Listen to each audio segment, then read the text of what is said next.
In today's video, I shaved my beard off, I'm shooting inside, and we talk about cellulite and optimal training frequency.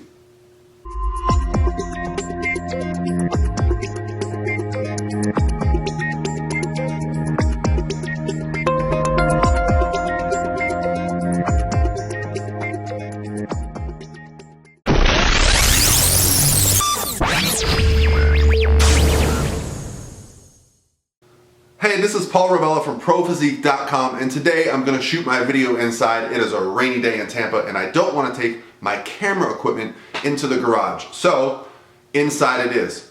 Today's video I got some really good questions, specifically one about cellulite, which is a common issue, more for females, but men can also have the problem, and then a question about training frequency. I'm going to delve into these, but first, let me go ahead and let the questions be on the screen so you can hear them. After 40 Fitness asks, let's talk cellulite. Do you think it's strictly based on getting a low enough body fat? Do you think genetics play a role? Any tips and tricks for reducing the appearance? Thank you, Sherry, for the great question. We'll get to that in 1 second. But first, I had to get rid of the beard. I did the whole no shave November, and it got so big and scruffy that I got rather sick of it. It was actually waking me up, like itching me at night. So no more of that. And also, you probably noticed a change of scenery. I'm doing today's video in my office for one simple reason. It's really raining hard today in Tampa, Florida, and I don't really feel like dragging my camera equipment over to my gym. And so today's video is going to be inside. So hopefully it doesn't put you guys off too much. First, let's talk about what cellulite is. Quite simply, it's just subcutaneous fat in an area which causes dimpling. Generally occurs around the thighs and buttocks, and it's much more common in females than it is in men, but it also does happen in men. Now, a common myth about cellulite is that it only happens in people that are out of shape, and while this may persist and exercise may help the situation, this is absolutely not true. There are people that get into fantastic shape that still have cellulite. So what causes cellulite? Most likely it is associated with genetics and lifestyle. But there's always going to be some variables, and some people are going to be much more prone to it, while others may live a bad lifestyle, do not get it at all. So if it's a situation where you can get it whether you're living a healthy lifestyle or an unhealthy lifestyle, simply make the best choice possible for you and find the best outcome. Now, the deposits that you see are because the connective tissue have lost some of their elasticity. So one of the best things we can do to improve the appearance in that area is to improve blood flow through strengthening that area. So adding some muscle and getting blood flow to that area regularly can decrease the appearance. So the major important factors here when we're dealing with cellulite for women is to understand that while currently there are no creams or anything that is going to impact you, the best thing you can do is live a healthy lifestyle, stay hydrated, have a nice balanced diet, get blood flow to the area, increase the muscle mass around that area.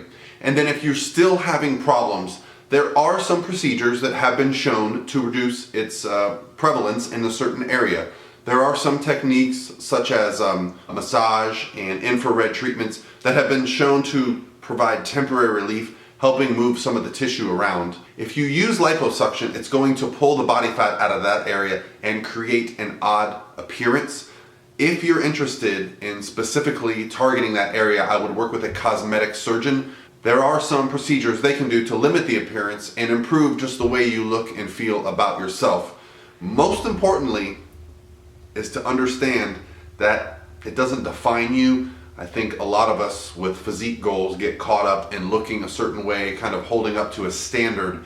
And as much as that's admirable, don't let that depress you, because it's just another part of the human condition. And so doing everything you can in your power to look and feel the best you can is ultimately going to be what's best. And don't be ashamed of it, because a lot of people have it. Kelly Lifts asks, what do you think is the upper limit for times per week you can train a body part without overdoing it? And within that limit of days, how many sets per body part should each session be? Obviously, it's a very specific question, but your general recommendations. All right, Kelly Lifts. Thank you for the wonderful question. And this is something I used to often ask myself when I was growing up, when I was trying to figure out just how to put on muscle and what was the best way to do it. And that is how often or how frequent should you train a body part. Now, if you listen to early literature on this topic, overtraining was feared. I remember reading article after article about don't overtrain, don't overtrain. The fact is that it's actually quite difficult to overtrain. But what you want to do is increase volume responsibly. You see, you want to make the most progress you can with the least training volume so that you can continue making progress for a long period of time. Now, what's the upper limit? Well, I know people who train the same body part multiple days per week, up as many as 3, 4, 5 times per week, they hit the same body part.